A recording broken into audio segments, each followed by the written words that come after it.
Hello everyone, I just wanted to share some of the designer techniques that I've either figured out or learned from some other designers. Um, to my knowledge, there are a couple that I use that other people do not use. Use them at your own risk. I get pretty good results with them, but you just have to work with them yourself and see if they're right for your course or your design techniques or whatever you're going to use. Um, so just for the purposes of this, I just chose a boreal theme. I put the water level all the way down. Everything else is 50 except for rocks is all the way down. Layout, I took everything down to 0, so there'll be nothing on the course. And then I want to hit continue.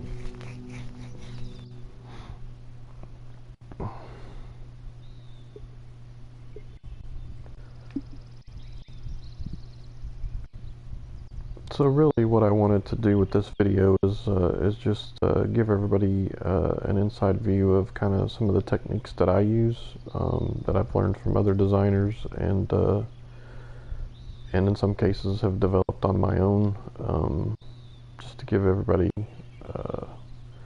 who wants to design kind of a direction. There are plenty of people who design that put videos up. Scarpacci's one, Crazy Canuck is another, and then I believe Victory Lane, Eric, I think he does some as well. So yeah, there's a lot of information out there, but I have talked to a couple of them, and there are a few techniques that I use that they don't use. They may work for you, they may not. Just depends on what you're trying to do and whether or not you like the results. So without further ado, we're going to jump into just making one hole here so I can show you kind of what I do. So what I do is when I get the plot situated, I take the measuring tool and I go to each corner and I draw a line around the box to kind of accentuate that so that I can steer clear of it. I don't really, in most cases, want to get too close to that, because for the most part, as you can see, it's very different looking. It doesn't blend that well. So I really try to hide that if I have to get close to it with hills or whatever. So take that as you may. You can start in a corner and come back to a corner or something of that nature if you feel that that's where your design needs to go. And then what I do is I take and I draw from corner to corner. And it kind of came about in TGC 2, and the reason for that, I don't know if it does it in this game, but right in the middle where that X is, there used to be a phantom tree. You could not see it unless you put down some kind of surface, be it fairway or rough or whatever, and then highlighted that texture. Then it would show. It was a glowing yellow, almost like it didn't even have any leaves. You could see it if you did that. I have not tried it in this version to see if it is still there, but I do mark it anyway just so that I know where the middle of the map is, usually for mapping purposes for all of the holes. And normally that is pretty close, if not right on, where I put my clubhouses if I use them, which I do now. The first couple of courses, I don't know that I used them on all of them, but anyway, I digress. So really what I do is, and I learned this kind of from Crazy Canuck, is I kind of get down and look around, and I kind of use the trees to sort of help me map out the holes where I can. Sometimes if you don't see anything that you use, you can kind of go through the trees and get rid of them if you want. I actually kind of like this look going across the water. So then what I do is I figure out where I kind of want the T's to be, and I really don't want them to be too high here. And this actually probably won't even turn into a course. I just wanted to show some of the techniques that I've started using and become familiar with. So really what I want to do is I want to come out here, and you don't always have to go, 290 or whatever for a driver. You can, a few holes here and there, you can force something else. So for the purposes of this, I'm just going to, actually I think I'm going to hit 265 right there. Alright, and then you get to decide where you want your green and how long of a shot you be. I kind of usually try to look for a surface that's fairly flat, sometimes a little raised like that. And then I decide if that's how long I want my shot to be. If not, I continue to look around until I find what I want. I'm pretty good with 140-ish, maybe 145-ish. So that's kind of going to map my hole out. And you can, play with the height of the ground and everything to make more water or get rid of the water or whatever it is you're wanting to do with the hole.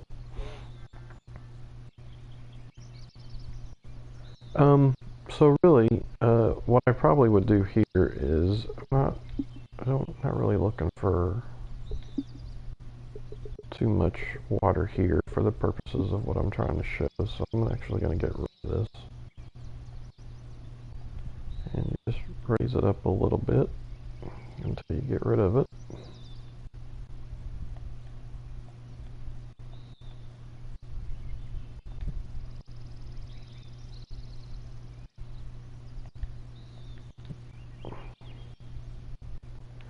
Alright. And then I don't think I really want that either. So when I design the hole, I can actually, if I get rid of this, or if I want, or I can make the hole longer, whatever I want to do. But again, that's not really the purpose of why I wanted to do this video. My real purpose is, what I've started doing is, let me go ahead and lay this hole down, just to get things headed in the direction that we need to be going here. Is, well, everybody does this, so I guess it wouldn't do much good to, so then I want to decide whether I want to do that or not. I probably will do this, because if it does turn into an actual hole, I may put water over there to the right, just beyond, so it actually does limit the tee shot. But I want to get this down. I don't think no, I didn't. So also, something to do is, or at least something else I do, is normally before I lay the hole down, I'll go into the settings, course settings, go into the rough, and then find the widths, drop them all the way to nothing.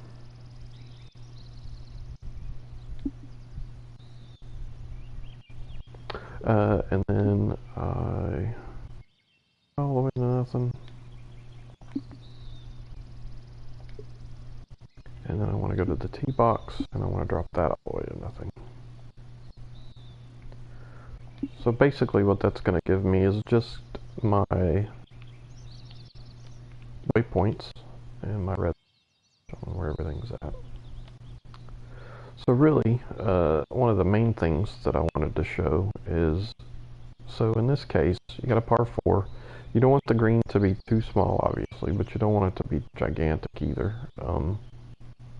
So you kind of look around at the lay of the land here and see where you want your, obviously that's going to have to be flattened out, because that's going to be an atrocious green if it's not, but just figure out where you want the green to be. And what is, I then go over to my surfaces create surface, and then in this case I'm going to actually go to rough, and this will come together as we get there. But the reason I'm going to do that is because, well, I'll show you. It's probably easier to show you than explain to you. So let me go ahead and just plop this down. I'm not going to worry too much about the shape of the green currently, just for the technique purposes.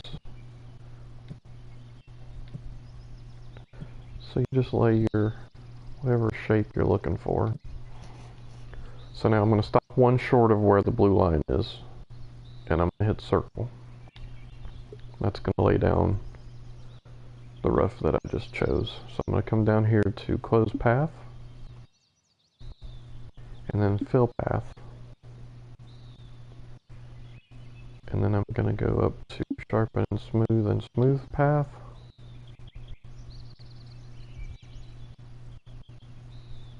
and then I'm going to back out of that, and I'm going to toggle the second surface, and I'm going to toggle it to heavy rough.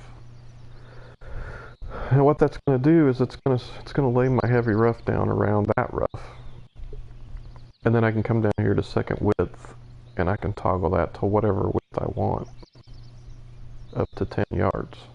And you can see how far out that went. Or at least I hope you can see it on the stream. Let me see if I can't do some texture mods here to see if we can't get it a little more visible.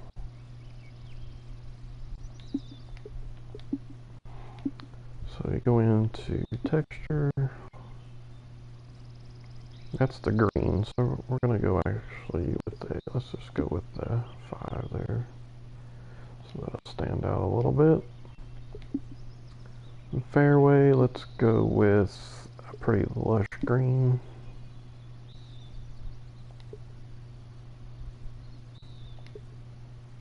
And then on rough,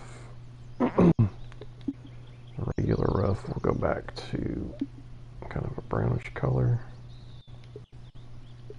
And then on the heavier texture, we'll go with white. And that's just so you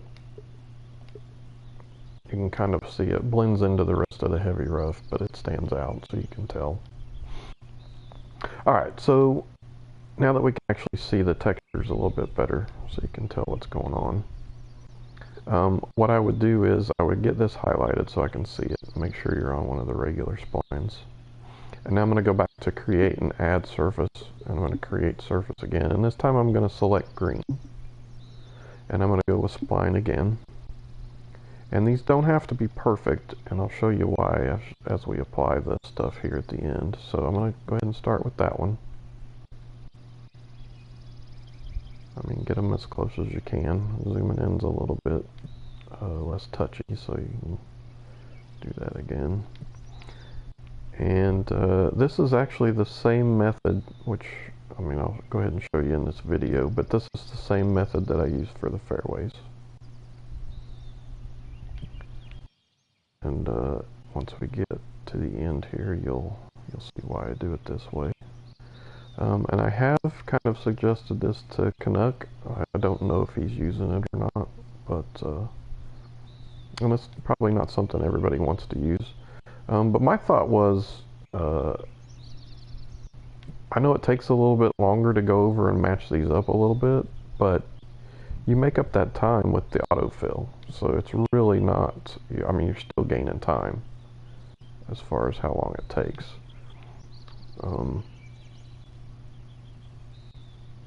But I think the way it turns out and the look of it, you'll really like it. So again, you stop one before you close it off, and you hit circle to apply the texture. And then do the same thing with close the path. And go back to fill spline. And then go up to smooth path. So now you can see around the edge we have the rough that we laid down before, but it's not even. So the reason I do this is because now if we go back to toggle the second, oh, not on the, somehow I got off the fairway there, didn't I? I can get back to it here. If not, I may have to start over. Alright, so is that the right one? No. Alright, that looks like it jostled a little, so is that the right one? There we go. Alright, so now I go back to toggle second surface. And normally you would do that before you move. That's why I did that. So then I'm going to say rough. And it's going to slap that rough out there like that. And then I'm going to go back to... And then you can do however wide you want on your regular rough. I usually do 4.5 to 5. Just for aesthetics. I think if you get it too skinny, there's really not any point of putting it there. But it seems to be pretty even doing it that way. And obviously I got to flatten out the green there, so it looks kind of awkward angled up there. 4.5 and 5 is usually where I stay with the light rough. I normally have been going 10 all the way up on the heavy rough, but you don't have to. You can do 8 or whatever your design calls for. And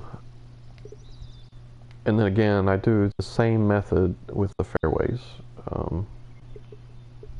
So it actually kind of comes out looking pretty good. At least I think so anyway. But I am by no means the albeit almighty designer for sure. So let me flatten this out a bit.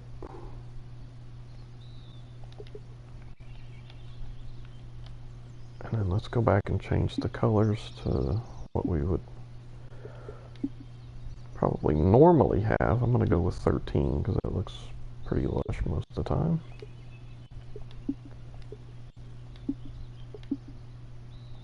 Is already there for the fairway because I don't have any fairway yet.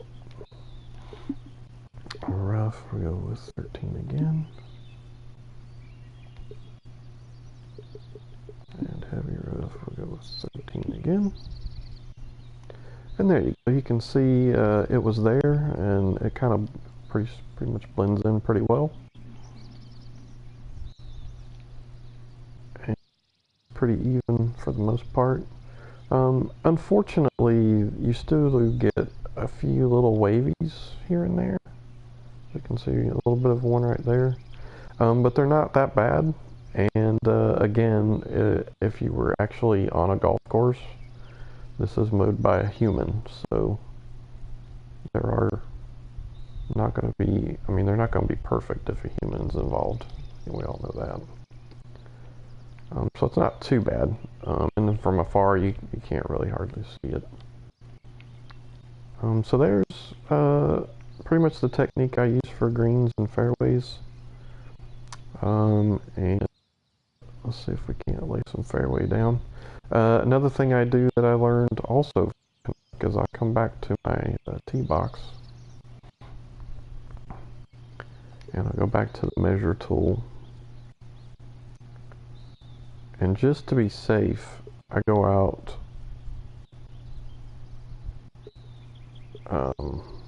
120 yards from the tee, just because that is pretty much guaranteed no matter what the wind is, even the lowest clubs can reach it. So I come out here like this, and it doesn't have to be perfect, just thereabouts.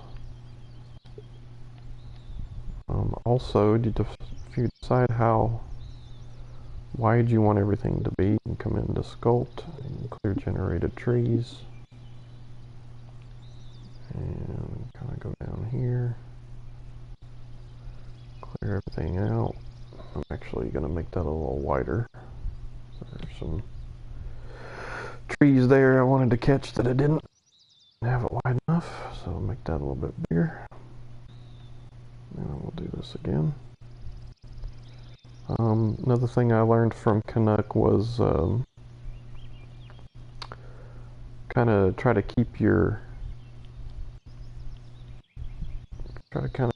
fairways clean, like within 10 or 20 yards of the fairway and the rough. Don't have anything, no bushes or grass or anything, trees, any of that. because they can potentially get in the way of shots, and then people will not like your course because it's not that playable, that sort of thing. Normally, I do, at least most of the courses that I've done, run the fairway into the green. Probably in this version, it's probably more paramount that you do so, just for the simple fact of how much the ball runs. Again, it's not a must, and I'm sure shorter shots you could get away with not doing it. But I pretty much tend to do it on most of my courses. I won't say every course because I don't do it on every course, but I don't think the green's too large for a par 4 there. Doesn't seem too bad. There's enough room to put your 4 flags on it. So let's go ahead and do the fairway. So what I'm going to do is the same technique. So I'm going to actually do my rough first with a spline. And what I do on these is I usually come to the flag. I always do green backwards.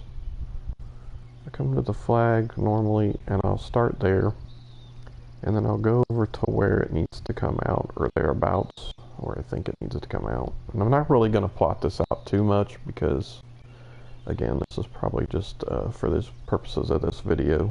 This probably won't turn into a course. I've way too many courses going already, and then also the ones from TGC2 that I'm trying to port over.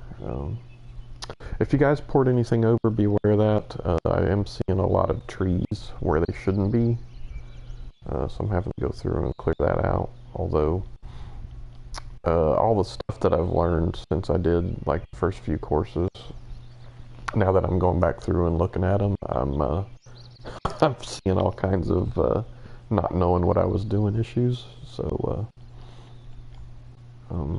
I know Technics says try not to spend too much time tweaking courses because you'll never make your next course, and I'm starting to think he's right after what I've seen on a lot of those. But I mean, I'll just tweak them a little bit, get them out, and then I'm done with them. I won't be going back to them and tweaking them anymore.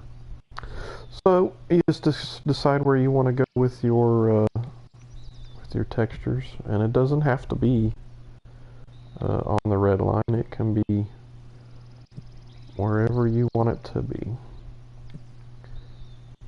I do suggest around the landing areas though to give anywhere upwards of 30 yards to be able to land it.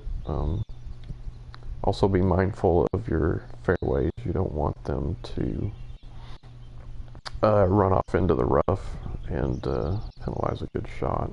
That's I've heard from a lot of players. They really frown upon that. Again, you have the measuring tool, so if you need to measure out the landing area width, you can do that. You can also make adjustments after you get it laid down. However, speaking of making adjustments after you lay it down, I would suggest doing it after this spline and not the fairway spline. And the reason for that is because if you do it after you lay down both splines, then it's pretty much a pain in the ass to grab a hold of that second spline.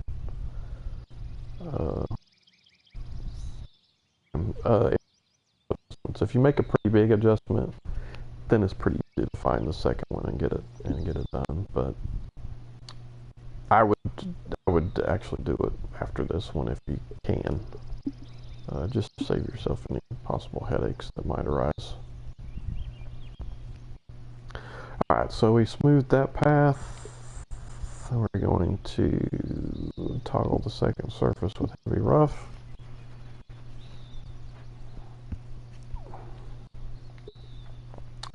We're going to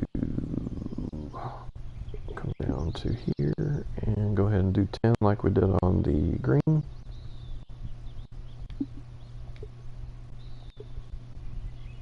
And then if we back out, you can get a look at how it kind of blends in with what we put around the green, so it's pretty seamless. Another reason I use this technique. I haven't really seen anyone doing it. As far as the streams that I've been watching, I really like the results, and you'll see it here in a second once we get the fairway down. Also be mindful of, it kind of goes with the runoff of your fairways. Once you get the fairway down, be mindful of the edges. You don't want unrealistic hills there that couldn't possibly ever be mowed to be on the edge of your fairways, or even in the middle of your fairways to some extent. On the other hand, you don't want them to be perfectly flat either, because then your players would just be bored. Just be hit a shot, birdie constantly. So, not that some players aren't already, but you want to at least challenge them. Alright, so let's go ahead and do the fairway here. Also with splines, you want to line that up as close as you can. Doesn't have to be perfect. That's another reason I like this technique. Because of the way we do these second textures, which was a great addition in my opinion. The secondary surface, you don't really have to be as spot on with these splines as you did in TGC2 to get it to look good. So yeah, I really like the addition of the secondary surfaces. And again, you don't have to be, I try to get it as close as I can. And I did not make any measurements or adjustments on the fairway width, just because, again, I don't believe this is going to turn into an actual course. I just wanted to get on here and show some of the techniques that I've started using, and basically really only wanted to show them because I haven't seen really anybody else using them, but I think the results look really good, so I want to at least make sure people know that that's an option.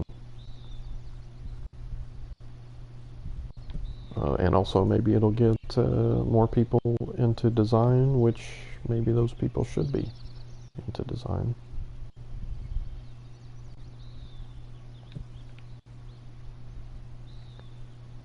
Again, this takes a little bit of time. I know this is probably boring for you to watch. And you save up a lot of time on filling the splines now, where you don't have to do that manually. So the extra few minutes to place these second splines is well worth it. At least I think so in what I'm seeing. I'm actually designing a course on the PC, which is my first one using this method for everything. Although I don't use it for bunkers, I feel like the shapes, and actually Connect feels the same way, I believe, or at least he did.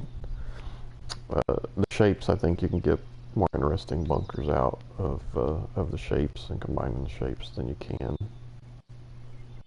with splines, or at least so far I haven't been able to get very good bunkers out of splines. So I do continue to use the shapes on those.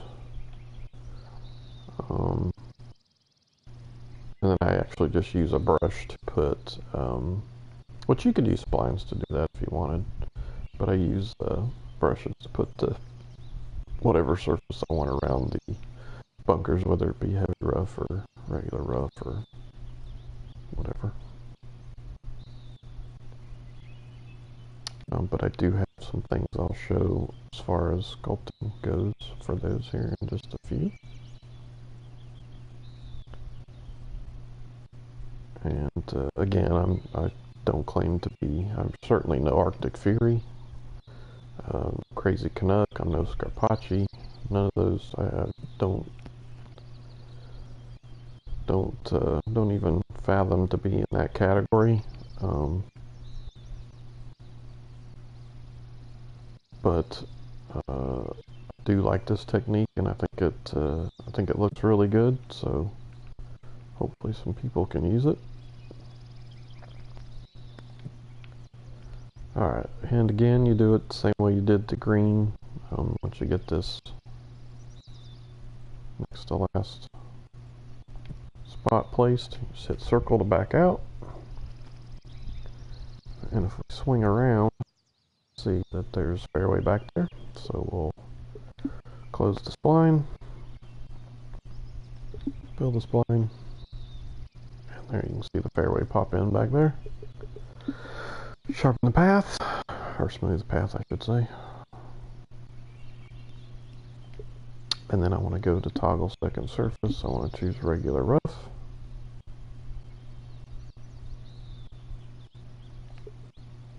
I don't remember what I did, but I think I did 4.5. Again, you can use whatever it's you feel you need to use to make your course look the way you want it. As I said, 4.5 to 5 is usually the sweet spot for the courses that I've been doing with it. And there you can see you have your heavy rough outside of your light rough. Goes all the way around. It's very consistent. Again, you do get the little wavies here and there because of having the heavy rough around, but I think it's fine. See, there's something really noticeable unless you're looking for it. Alright, so sorry, I have the comments hidden if anybody's making comments. I don't. It's just more or less for playing, but I did not turn them back on. I probably should have for this purposes of this video.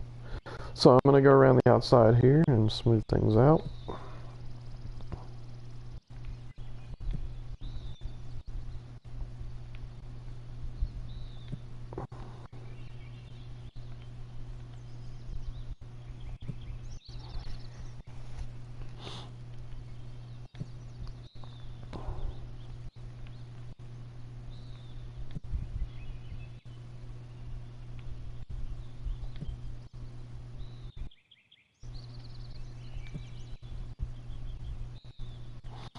I'll tell you what, though, we are the community in this game is very lucky to have designers like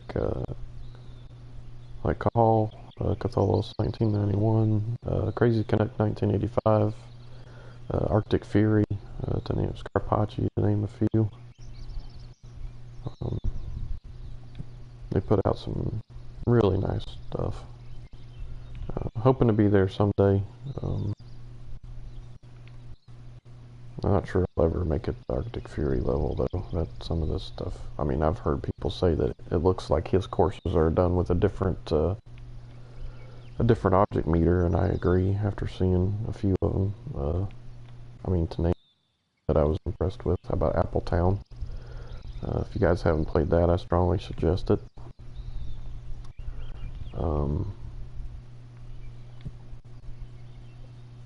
Just a lot of good designers out there. I'm lucky to have them. This, as you can see, this stuff does not go quickly. So the amount of time that amount of their own time that they use to get us these quality courses is just unfathomable. I don't know how they have enough time to work on them, to be honest. Some of the stuff they produce.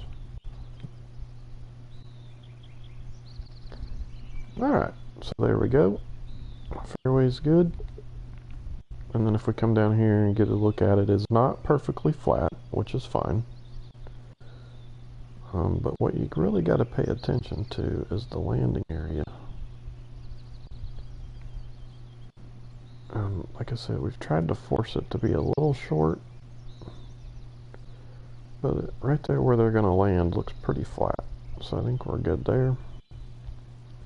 Shouldn't have to touch that too much. Also, don't be afraid to test play your courses quite often, just to make sure the play, how you want the hole to play is how it's working out, and then make your adjustments based on that. Alright, so let's just do a simple bunker here, so we can go through a little bit of that.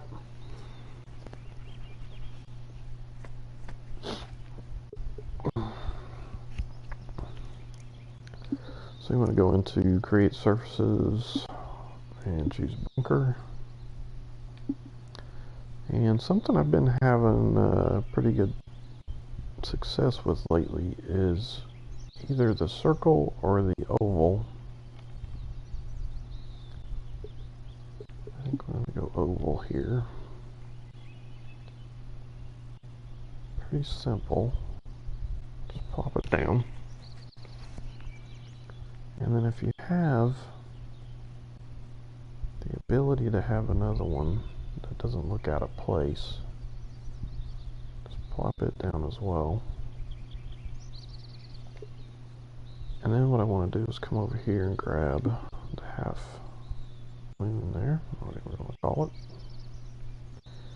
And then I want to connect them with that. And that gives you that kind of look. I do like actually using that by itself as well, but for the purposes of this, I'm not going to mess with it. Alright, so once I get that down, what I want to do is, I want to come up here to what I perceive to be my landing area, which I think is going to be right in here.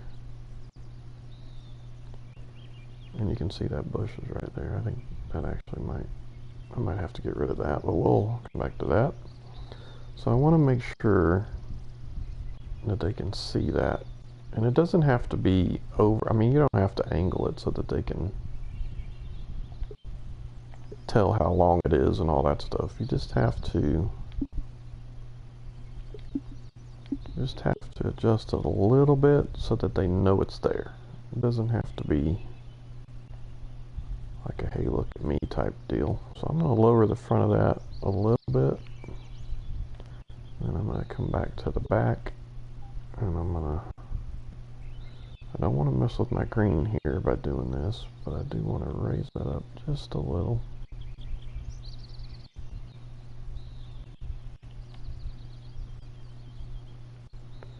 And again, you can back off to take a look at what you're doing if you want. Wrong button. Alright, so I think I'm actually going to go right about there. Raise that up a little. Come back here and check it out. So that's plenty. So you can actually, you know it's there. You actually can even get an idea of the shape. So now that I have that to where I want it, and again, you can, your course, you can do whatever you want. You can raise that up more. You can make it a blind bunker if you want to. I do know it's a pet peeve of some people to be able to see all of those on your shot. It is not one of mine. I've played plenty of courses that I've went into bunkers that I could not see. So just depends on what you're going for, I think, with your course. So what I'm going to do now is I'm going to take on page 4. Now, if you do the oval, I pick the oval. If you do the circle, I'd pick the circle. And what I'm going to do is choose flatten. And I'm going to go into, and I've seen different techniques that work just as well on this. Depending on how deep you want it, like in most cases, I'm going to click it twice. Just like that. And that'll sink down. And then I'm going to come over to the same thing. You can do one, you can do more than that, depends on how deep you want it to be. I wouldn't go too deep because you just start getting something that looks unrealistic. So there's that piece. And then if I'm using circle, I will switch over to the oval.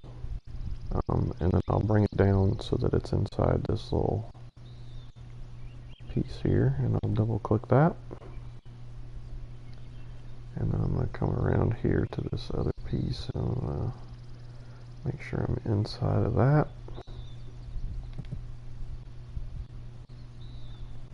And then I'm going to get this little piece down here that I didn't get yet. Nope, that was only one, so let's do it again. And then you're on your way to the sculpted bunker. Again, you could do one click if you don't want it to be very deep. But that's the beginnings of the sculpting. So then what I do is I look for any lips like that, the little piece sticking out right there, or this one here, or even that one. And I'll stay on the flatten, and I'll stay on the oval, and I'll come up here, and I'll back off a little bit, and I want to raise that up a little. About probably 11 or so inches. No, that's too much. So get it where you want it to look. So this actually that looks about like one's going to be plenty there because that side of that's so high. So we'll do that to put that in place. You just want to bring that lip up, make it a little more prominent. And I want to come over and do the same thing with this piece. That looks like it's going to need to come up a little more though.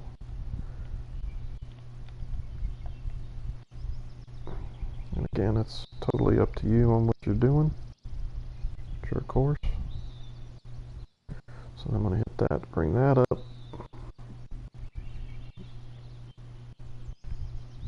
And then I'm going to do the same thing to this little lip. Sometimes it looks better if you go sideways and do it. Just have to experiment with that part. That's good to me, so I'm going to do that. And then something I usually do too is I'll come over here to settings, and I'll come down to environment, I'll come down to lighting. And I want to get it to be around 830, usually pretty decent. Sorry, I got the hiccups all of a sudden. And then orientation, I want it to be behind the hole. And I want it to be down around 25, usually pretty decent. Again, you can put it where you want it. And then what I want to do is I want to go to terrain, and I want to go to trees, and I want to get rid of all of them. And the reason I want to do that is because as I'm working on the bunkers, see how much more I can see what I'm doing with the way it's shaded. And it also gives you, and that's why you see the low lighting on a lot of courses, because it gives you a better look at the sculpting. So people do that to show that off, and I highly recommend it. There are going to be holes where and normally what I do is on every hole, I put that behind where I'm going to be looking as a golfer, and I sculpt. And I get them to look the way that I want them to look, and then I move on to the next hole, and I put the sun behind that hole. That by no means indicates where the sun's going to be when I'm done with the course, but it allows me to see that I've sculpted the bunkers correctly and the way I want them. Something else I normally do is I'll come in here with whatever height I want and shrink this down a little bit to make my lip, and I usually start off on one of these lips that I've already done. And I actually use, you can use rays, it's a little bit more pronounced with rays, so I actually started using flatten because I think it looks a little bit better. You also have to make a decision on whether you want that to be a lip in between the bunker and the green, or if you want to leave it in order for the ball to be more likely to go in there. If you put the lip on the green side, it's fine. It looks fine as long as you leave yourself the room to do it. The issue is going to be, do you want them to have that lip that they could possibly bounce off of and kick towards the hole? Or do you want to try to make it to where the the ball might funnel a little bit into the bunker. So that comes down to, you know, what kind of course you're making, how hard you want it to be, that kind of thing. Just be careful on your greens. Watch the yellow and red, and certainly avoid putting yellow and red near pins. The players hate that. I can tell you that. I hate it as well because I do play. So yeah, nobody wants that. Alright, so once you get that done, you come back out here and you can see the sculpted bunker. You can adjust that if you want. If you think that's too high, you can bring it down. It's totally up to you. It's your course. You can do whatever you want to that. It just reset the brush, so that's why it did that. Actually, I'm going to lower that just a hair.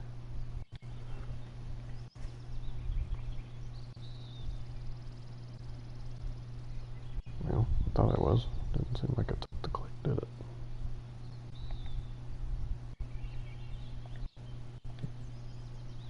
There it went. Yeah, that's much better. So there's our sculpted bunker, and that's how I sculpt them. There are, like I said, several different techniques. Some people, and you can look at this while you're thinking about it, and you can actually do more of a lip on some of these if you want.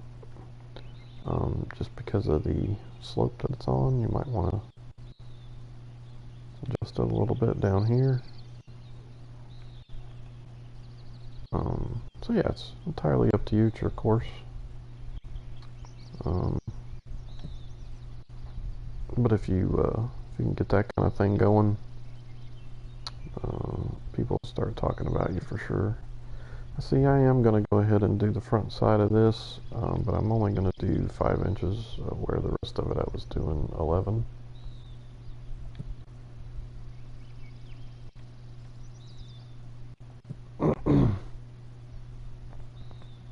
So there'll be a little bit of a lip there on the green side, but not, I mean, it shouldn't be anything that affects the green really. And again, you can make that ovals wider if you want, whatever you want to do. I do the tee boxes the same way.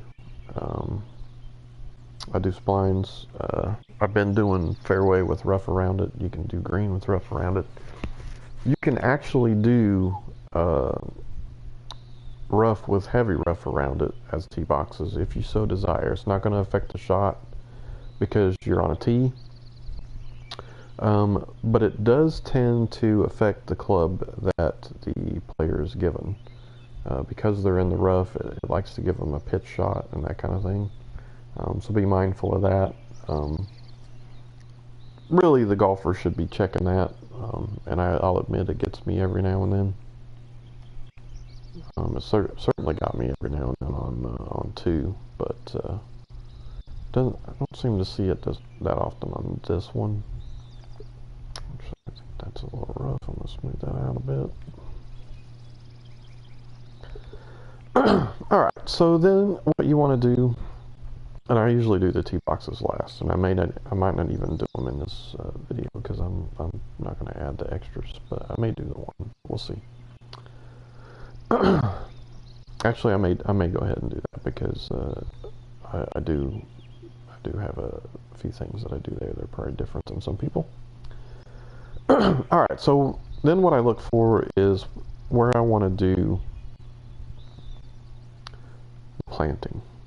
And that is probably the part that is most difficult because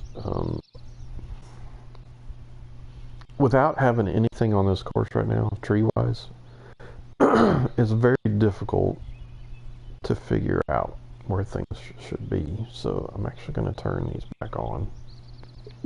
And that's something I do when I'm making one as I go back and forth. I'm going to make it medium like it was.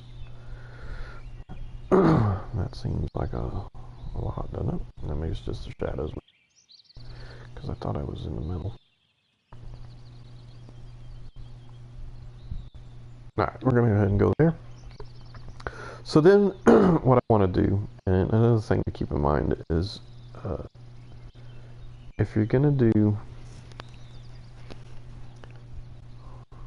take the time to do the planting, you really want to make sure, because you are limited, as you can see on the top, there's a circle, empty circle on the left and a solid circle on the right. There's a yellow bar that goes across up there that shows your plant meter. I haven't planted anything yet, so it is it's still there. I highly suggest using the plants and everything as high as you can get them. You can always take them out if you don't want them there. But it's free resources. They don't take up any of your planting meter. Surfaces don't take up any either, so whatever you want to do with surfaces will not hinder your course in any way as far as plant meter goes. So keep that in mind. Multi-planting is very taxing. Water is very taxing, especially falls and that kind of thing. So be mindful of that when you're building courses. So let's see if we can't figure out somewhere to do some planting. So we want, if we're going to do it, we want them to be able to see it. And you can do it from the tee box, or you can do it for the approach shot. Whatever it is, I mean, you could do it back here if you wanted, just as long as they can see it.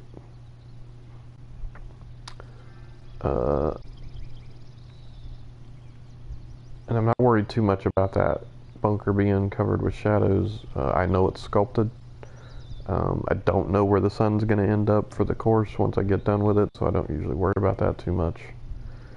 But just for the purposes of the video and kind of showing you what I do, because I like to, you get more bang for the buck, I think, if you layer, or at least what we call layer, and I say we because I learned it from Canuck.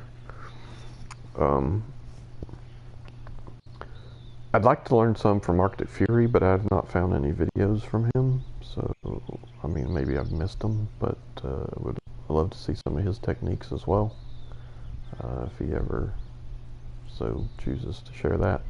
But anyway, so I think right over here, where this stuff is already, but again, I don't want to be too close to the fairway, so actually I think I'm going to go with this piece. Can I see that from... Yeah, I think so. So it's totally a judgment call, wherever you think it should go.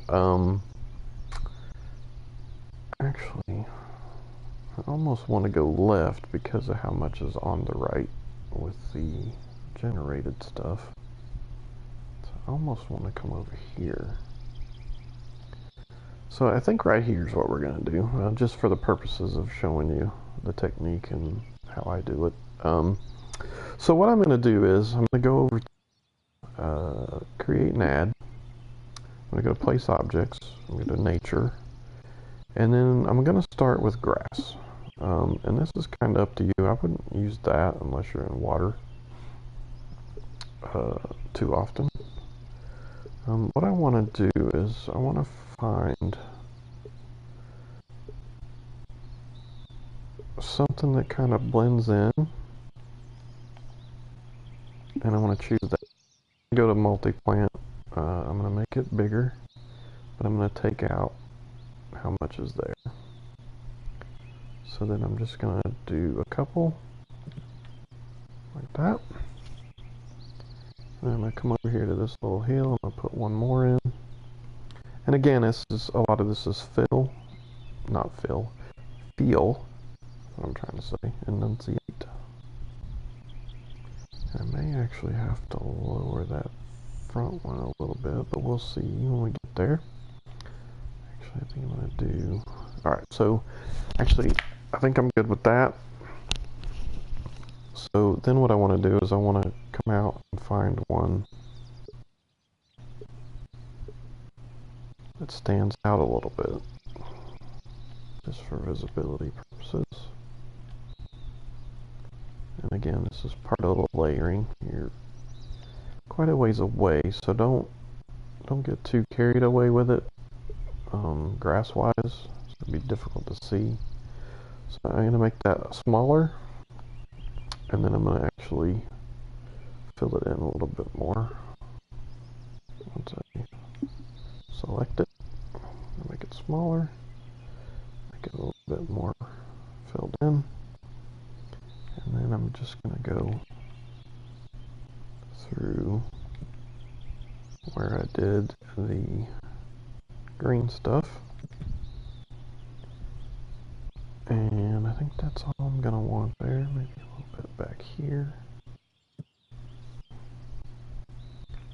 Alright, so that's looking decent. So then I'm gonna actually back out of the grass. I'm gonna go over to rocks. I'm gonna find a rock that I like the look of.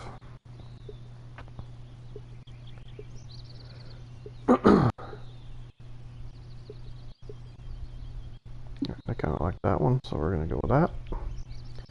So now I'm going to come over here to this little hill. I'm going to make this bigger.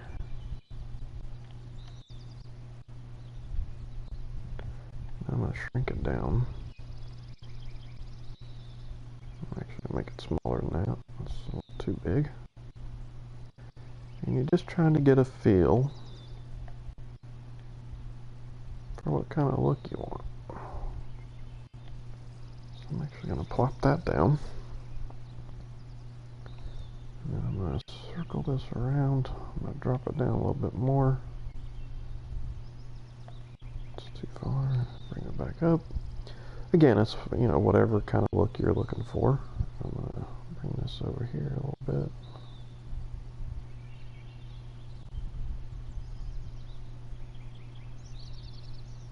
And again, you can switch rocks. You can use the same rock and make it a different angle. Change the look. Alright, so that's pretty good there. Come over here and I'm just going to plop in one that's on its own.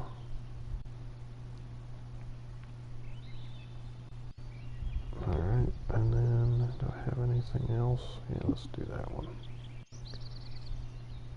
So I'm gonna use that one by itself.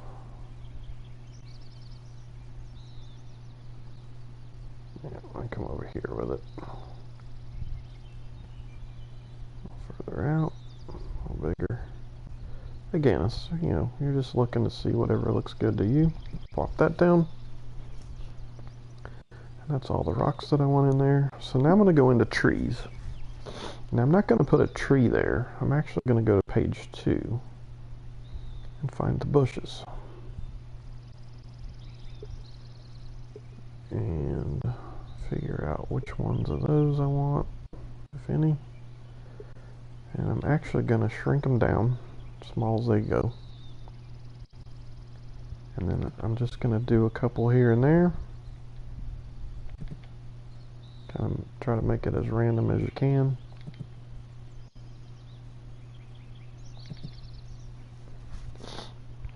And then feel free to back off. See, that's starting to come together a little bit.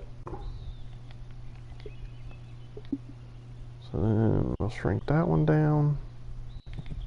Same thing.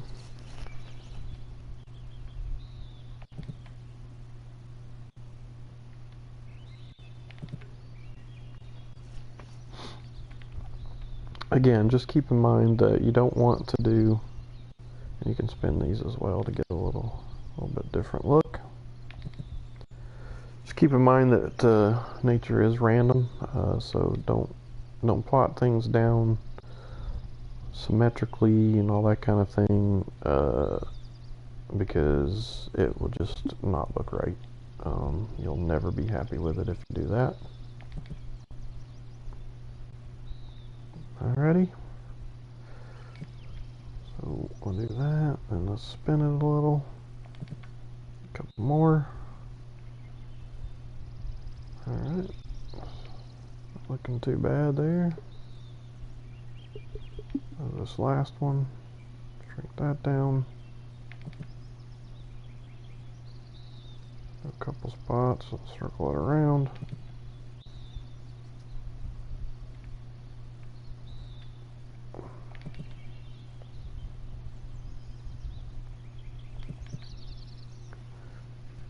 sure you get some variety in there. So now if we come back to our tee shot, you can see we got a little planting over there starting to come together. So now what we want to do is, one, do we select a tree of any kind to where maybe the top looks like it could be a pretty good bush. And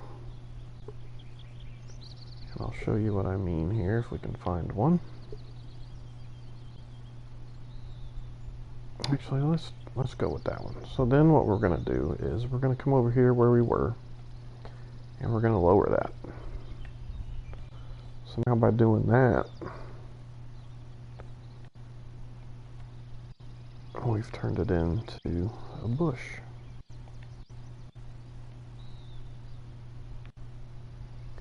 And we have to decide if we like it. So we can plop it down if we want. And then we can back off and look at it. I don't actually like it, so I'm hit square to back that out. And now it's gone. So we'll back out, see if we can't find a better tree. Let's try the old birch here.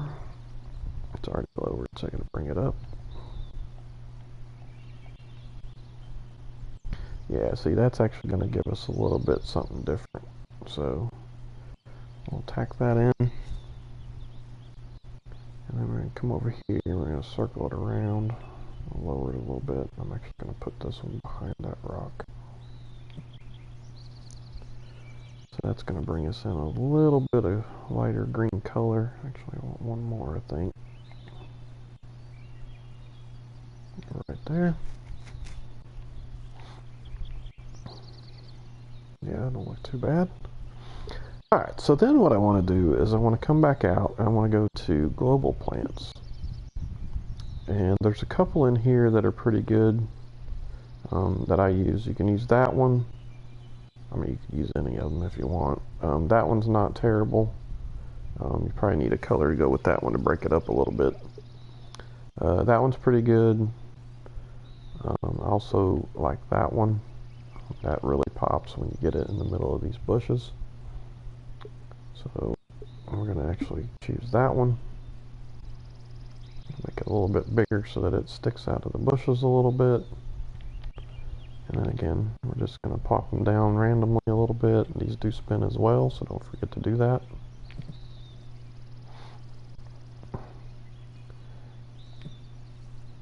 Alright. And then if we back off from the tee, it's starting to look pretty good over there. So I don't think I want just yellow. So I'm actually I want one more yellow, to be honest. Right up in here. I don't want that one to be quite as big because I'm not going to have it in the bush. So we're going to do that. Yeah, it looks pretty good. Alright, so I think I want a second color. I don't normally do a second color.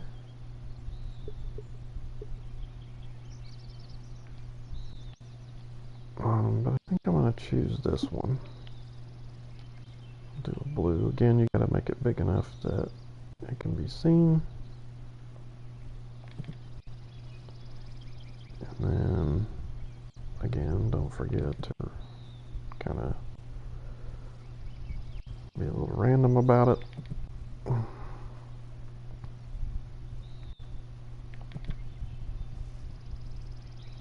Alright, so let's see. Yeah, I can pick up the blue a little bit in there, as well as the yellow. Alright, so let's see what it looks like if we test play the hole.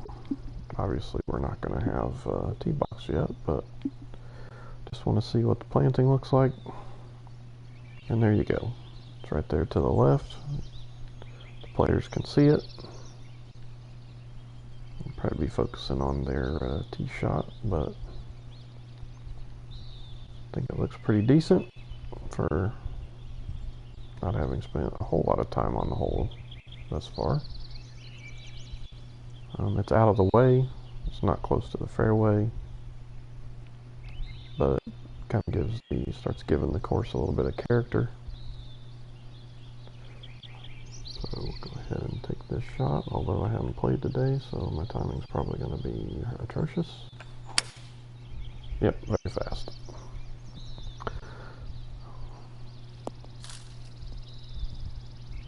Good thing about the designer, though, is once you get to see your shot, you just hit rewind.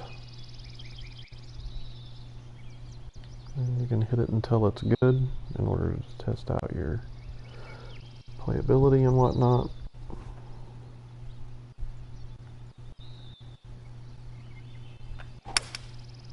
And again, being on no tee box, being on a tee is not going to affect anything. So that's what we're looking for. Let's see how flat the lie is. That's not too bad. We can live with that. So going downhill a little bit. So looks like 176. I'm actually going to loft out a little. And pray that I don't hit a, well, I'll do 95%, but I didn't hit it fast or anything. So, well, not the downswing anyhow. So that's a decent shot. I'll take that because we would have to if it was an actual match. Doesn't look like it does a whole lot. And again, at the end, you could sculpt this to make it a little harder or flatten it to make it a little easier. Whatever it is you want to do with your course. And right now it's set on the default speed of 144, so it might even get there. Oh, it did get there. Again, don't forget to change that to what settings you want. Fairway, all that stuff, firmness and whatnot.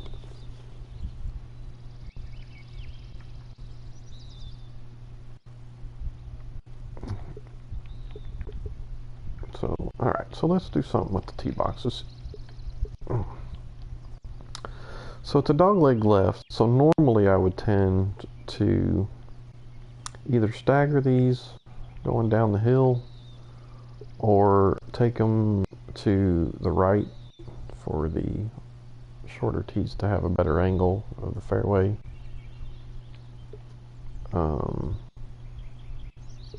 Because I would normally I would put at least 4. I could do like I did an executive course where I think I only did 2. So again, it depends on what kind of course you're doing. I've also done a par 3 course, which both are out right now. Shenanigans Live 9 is the executive course, so give it a play if you get a chance. It was not done with these methods, so don't look for that.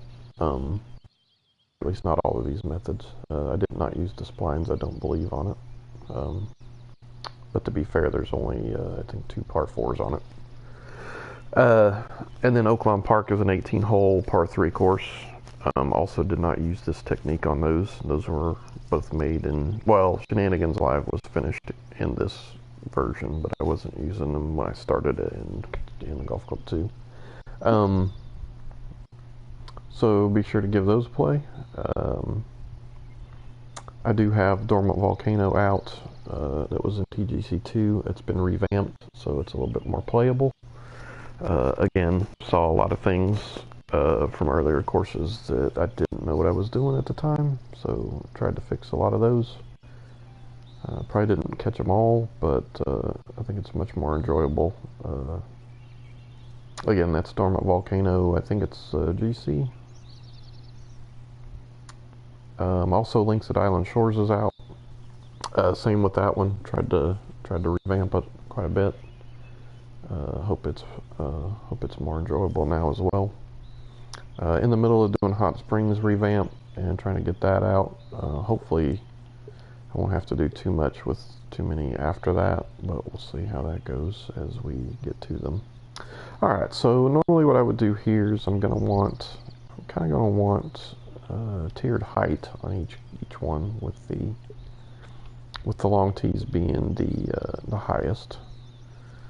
So then I have to decide, is this the one that I want to be my long T, or do I want to come back up in here with a longer T? And I think I do actually. I think I want that to be my third T. So what I'm going to do is I'm going to go to hole 1 red T's, and I'm going to click on it, and then I'm going to come down to add T position. So I'm going to come back here, and I'm going to do about, I usually do 10, 15, mostly 15, even sometimes up to 25 yards difference. So I'm going to place that one there. I do use both techniques for my tees. Sometimes I'll do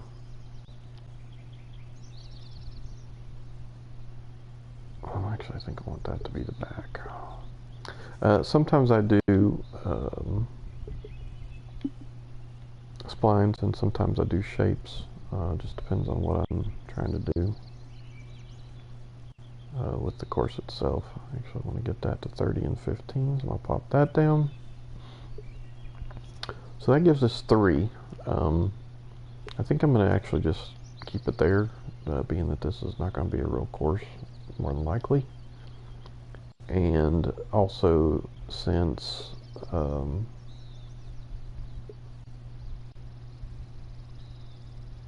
I just want to use the technique of splines to show you how I do those normally. Again, I've got some that I used rough into heavy rough for the tee boxes. I've got some that I use fairway into rough for tee boxes.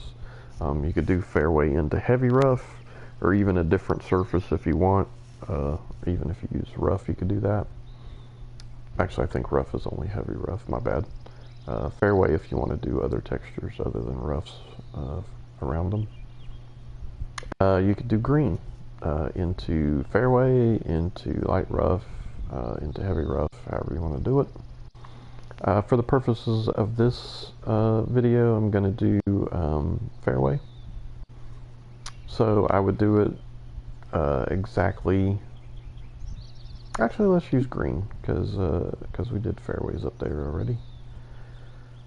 Well, we did green technically too, but anyway, let's just go ahead and use green. So we're gonna actually do. Well, I'm gonna go ahead and do rough. You have to decide what surface really you want to do, because I do it just like I do. Actually, normally I don't. Actually, I'll take that back. So we'll go to green. We'll go to splines.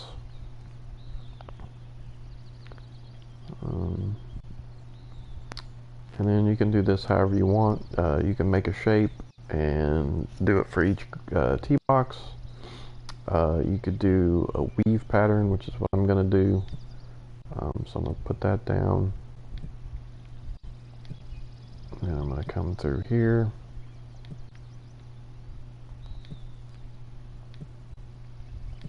And this is actually the technique that I'm using on the PC course that I'm in the middle of making. So you just come through here. Now you're not going to go over this one with another spline, so it doesn't really matter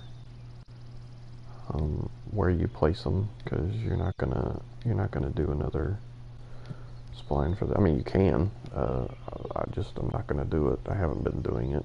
I'm not gonna do it in this video for the tee boxes. So I just do my close, and then I do my fill, and then I do my smooth, and then I do my toggle, and whatever you want to do it. It's like I said, you can do other surfaces that you have chosen textures for if you want. I am actually gonna do heavy rough on this one, and then I'm going to come down to my width, and I try to make it the same as the others. And in this case, we actually did, I think, 10 for the heavy. So I'm actually going to make it 10 then. So now we have our 3 tee boxes. And what I actually do, instead of, when I use splines like this for the tee boxes, instead of actually flattening out the shape, I'm actually going to go to the flatten tool. I'm going to go to the oval fuzzy first. I'm going to get on the middle T box, and I'm going to come out so that I cover all of the T boxes, and if I had more I would cover those as well. I'm going to hit it one time just to flatten it out a little, and then I'm going to come down here and make sure I have a ridge in front of that one. I don't want that, so I'm actually going to choose it again, reset it so that I don't have any screwy stuff going on, and I'm going to make it big enough to try to catch that.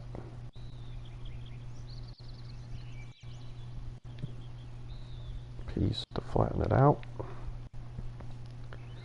And you can see if we were to tee off here, these would not be flat. So what I want to do is make sure that I have them where I want them in relations to how the splines are set, and those two are fine. But this one here, I actually want to move that one a little. So I'm going to come in here to move T. I want to center it up a little bit more, and I'm going to pop it back down.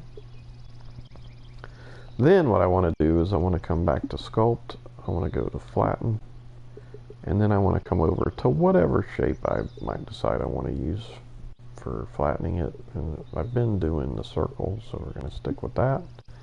I choose it. I want to reset it so that it's the normal size, and then I want to come down to the lowest one. And I can either do that flat, and since it's raised up already a little bit, I actually am going to do it flat, so I go ahead and hit that. So I'll flatten that T out, and then I want to come up to the next one, and these are already tiered, so I'm not going to do anything else to them. If they're pretty level, I will actually do 3 inches on the first one, and then go up 3 inches for each subsequent T as I go back to the back T's. These are already pretty much tiered, so I'm not going to do that with these. I'm just going to flatten them where they are, and it'll tier itself. And I'll show you that here in a second once we get them done.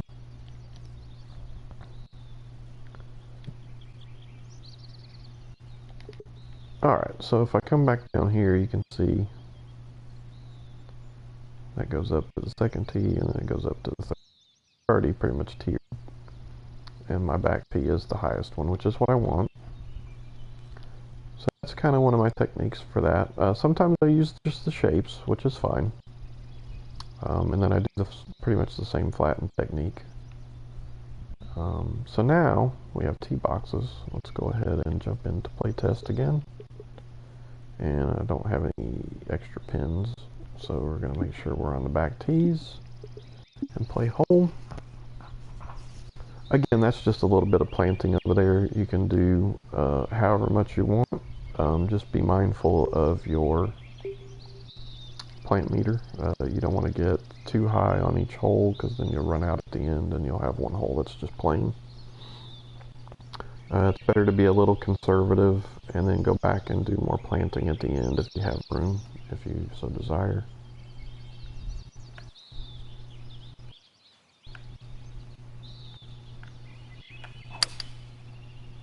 And very slow, so that's not going to be good.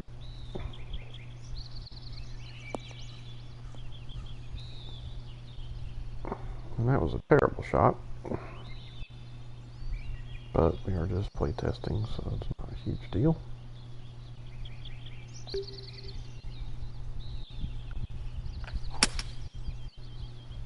Well, that would have been a little bit better maybe if I hadn't put a fast on it. And we're into the sculpted bunker that we created.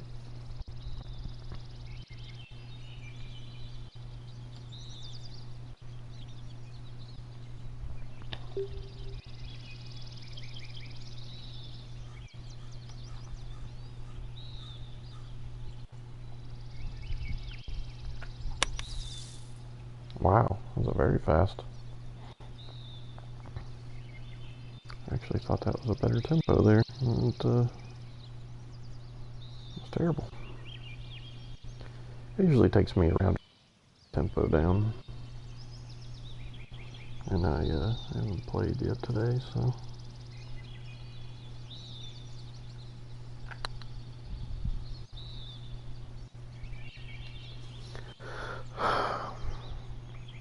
And again, I am by no means am I a course design guru. I just started using a couple of techniques there with the splines that I hadn't seen anybody else do, so I wanted to make sure I spread the wealth and gave the ideas to people who want to design, might become better than I am at it, which again I'm no whiz. As you can see, this is pretty plain. But again, it's just for the purposes of showing you guys how to layer and planting. And again, you can use whatever plants you want. You don't have to use all the bushes like I did. To be fair, Boreal is not my favorite scene when it comes to the bushes. I think the bushes are pretty limited in Boreal, which is disappointing. But again, you can use trees like I did with these lighter green ones that you see in there to get a little bit different look if you want. And you can see up there in the top left, just left of the empty circle, we're starting to get a little bit of yellow up there, so that's from the planting that I did. But again, it's one hole. As long as you kind of can eye it to divide that whole space up there by 18, you should be fine. Definitely encourage the planting though at individuals as your course. Makes it look tons better. Don't just settle for this stuff here that's auto-gen. And again, if I was going to turn this into a real course, I would actually go back through here and back a lot of this stuff off. So that's really all I had. I can't really think of anything else. Just be mindful of empty spaces on your course. If you have too many, then try to fill them in with something, a little bit of eye candy for the golfer. You'd be surprised how good of results you get if you can make a course that's playable and do the planting and spend the time to make it look nice. You'd be surprised. See, if I was going to turn this into an actual course, I'd probably want a bunker right in there. I'd flatten that out some, and then I'd raise this edge so they could see it from the tee. But anyway, I digress. Might do something with that. I don't know if it'd make it bigger, or maybe get rid of it. Might get rid of it because it's not going to be in play anyway. Just things to think about if you're going to be in the designer. Again, if I wanted to, I could have brought this out to 290 or so for the 284 driver, and then I could have went somewhere else with the green or whatever, make it a little longer hole. But just wanted to do something for the purposes of showing you guys everything that I've been using, and hopefully it becomes helpful for some of you. If one or two people can use it, then it's well worth it.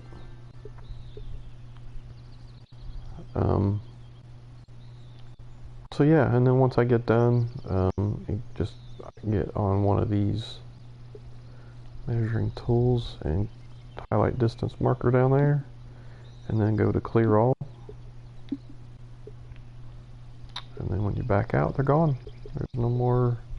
And again, you can put them back if you need them for something else or whatever, but then all the ones over here are gone that I used for measuring where the fairway starts and whatnot. Again, you could use them, like if I wanted to, that this fairway was, we'll say 35 yards wide, then I just start over there and I bring this over to about 35 yards. And then I could have ran my splines through there to make sure that it is the proper width that I was looking for. So, once you learn where the tools are, it's pretty simple to do it. If you want to make one of the higher rated courses, it's going to take time. It's going to take time learning the designer, learning the tools, and once you get an eye for it, it'll come a little quicker. and there's no shame in, you know, laying your holes out first. Uh, I know there are people who use techniques to where they want to finish the hole before they move on to the next one. I like the idea. The part that concerns me is what I mentioned earlier about running out of the plant meter and then having plain holes at the end. So do a little bit, sure. Like I did up here, just a little bit of planting. You know, do some of that just for a little bit of eye candy, so you know it's there when you get the course out. And I would venture to do just a little bit on each hole, go all the way through, and then once you get done, depending on how much of your meter at the top you have left, knock yourself out. You know, go for having the course, highest rated course, whatever you want to achieve. If you just want to make the course and your friends play, nothing wrong with that either. But again, try to do as much quality as you can. I mean, if your friends enjoy playing it, one, they're going to tell other people about it. You're going to get more plays that way, and two, they're going to play it more than once, which is what you want. So really, that pretty much wraps up what I wanted to share. Again, I hope it helps in whatever trying to achieve. One other thing before I go, maybe hills. If you wanted to, instead of planting, you wanted to do something with filling in, that kind of thing. What I normally do is I normally have this kind of thing. And I'll start out with that, and I'll raise that up again, usually from where the golfer's going to be, to get an idea of what they're going to see. Depending on what I want, in this case just a hill, and then I plop that down. You just got to make sure, and that's another reason maybe for mapping your holes out first, is so you don't put that in a hole to go later. And then if you wanted something more than just a hill, I would normally use like this one or that one. So then I just choose that, make it however big you want it to, and that raise that up, and then that'll kind of give you more of a cliffy hill kind of look. Again, once you get it how you want it,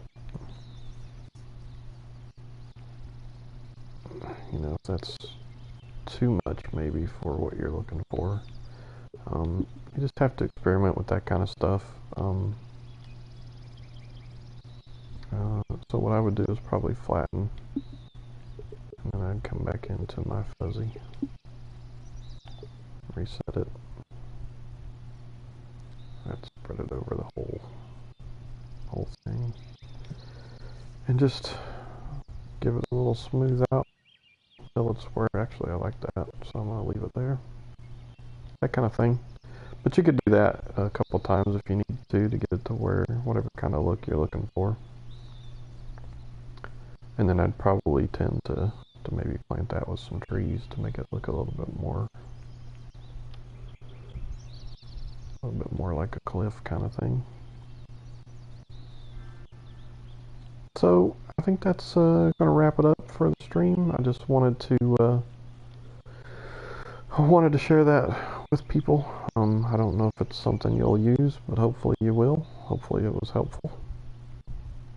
But I think it looks pretty good, pretty uniform.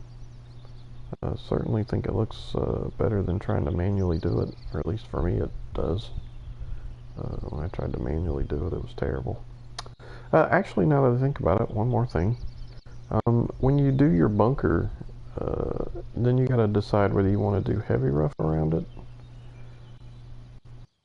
You could bring the light rough out around it, but then you'd have to extend your heavy rough as well. And you could actually do that with the spline if you so desired. I usually don't. What I normally do in this case is I would come down to create surfaces, and I would actually just grab the heavy rough and grab a brush. And normally I use this brush for that. And then I come over to where it's at, and I just kind of decide how wide I want it to be around the bunker, and then I just plop it down. And then I come over here to the other side and do the same thing. And that usually comes out decent, so there you have it.